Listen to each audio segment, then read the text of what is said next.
এই সুত মারানি আমি 1 মাস ধরে বয়ে রয়েছি। ছোটবেলার গাছতলাতে পুতুল খেলার চলনাতে আমকুরাতে যাইতাম দুজনা ওরে জরিনা। আমি কি তোরা আপন ছিলাম না, আমি কি তোরা আপন ছিলাম না ওরে জরিনা, আমি কি তোরা আপন ছিলাম না। তুমি যে এলাকায় গান গায়ে ঘুরে বেড়াও, সংসার কাম কাজ করে গেরা। এই সুত মারানি আমি 1 মাস ধরে বয়ে রয়েছি, তোর জ্বলন উঠতেছে। হ্যাঁ, তুই যে আমার সংসারে আজীবন বয়ে খাইতেছস, তাহলে আমার কতটুকু জ্বলন উঠ পড়ে। হ্যাঁ, সুত মারানি আরে মারার গোলাম, তুই আমার আর কত জ্বালাবি?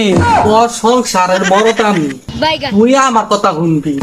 তুই মহিলা মানুষের মিটিং এর মধ্যে তুই কি